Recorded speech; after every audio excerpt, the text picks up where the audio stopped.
పశ్చిమ గోదావరి జిల్లా ఆకివీడులో శ్రీరామనవమి రోజు రెండు వర్గాల మధ్య చెలరేగిన ఓ వాదం చినికి గాలివానగా మారుతోంది. రామాలయ నిర్మాణాన్ని చేపట్టాలంటూ చెలో ఆకివీడికి హిందూ సంఘాలు పిలుపు ఇవ్వడంతో పోలీసులు అలర్ట్ అయ్యారు. ఆలయ నిర్మాణాన్ని వ్యతిరేకిస్తూ మరో వర్గం ప్రయత్నాలు చేపట్టడంతో ఉద్రిక్త పరిస్థితులు తలెత్తకుండా పోలీసులు పికెట్ కొనసాగిస్తున్నారు. ఆకివీడు వ్యాప్తంగా పోలీస్ పహారా కొనసాగుతోంది. శ్రీరామనవమి రోజు రాష్ట్ర డిప్యూటీ స్పీకర్ ఆకివీడు పెద్దపేట రామాలయాన్ని సందర్శించిన సమయంలో ఇరు వర్గాల మధ్య ఘర్షణ చోటు చేసుకుంది. పురాతన ఆలయ స్థానంలో కొత్త రామాలయం నిర్మించాలని హిందూ సంఘాలు డిమాండ్ చేస్తూ ఉంటే నిర్మాణాలు వ్యతిరేకిస్తూ ఓ వర్గం ఆందోళన చేస్తోంది. దీంతో అప్రమత్తమైన పోలీసులు ఆకివీడును తమ ఆధీనంలోకి తీసుకుని ఘర్షణలు చోటు చేసుకోకుండా పహారా కాస్తున్నారు. ఆకివీడులో సుమారు 500 మంది పోలీసులు భద్రతా వలయాన్ని ఏర్పాటు చేశారు. శివారు జిల్లా సరిహద్దు ప్రాంతమైన ఉప్పుటేరు బ్రిడ్జి వద్ద, అజ్జమూరు చెక్పోస్టు వద్ద పికెట్లు ఏర్పాటు చేశారు.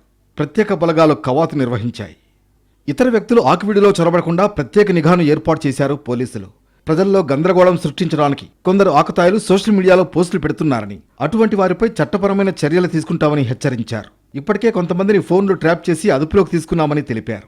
ఆకివీడు మండలం మొత్తము 144 సెక్షన్ ఇంప్లిమెంటేషన్లో ఉంది. At the same time 30 police act కూడా ఇక్కడ ఇంప్లిమెంట్ చేస్తున్నాము.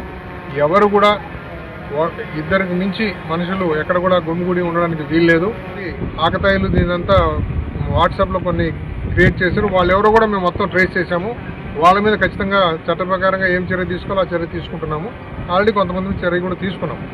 సో అప్పుడు జరిగిన సంఘటన దానికి సంబంధించి మనం 41 మందిని అరెస్ట్ చేసి రిమాండ్ పంపించడం జరిగింది. పలు హిందూ సంఘాలు ఆ ప్రాంతానికి చేరుకునేందుకు ప్రయత్నించడంతో పోలీసులు వారిని అడ్డుకున్నారు.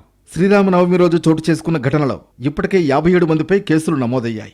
ఇందులో కొంతమంది పరారీలో ఉండడంతో వారి కోసం పోలీసులు గాలింపు చేపట్టారు.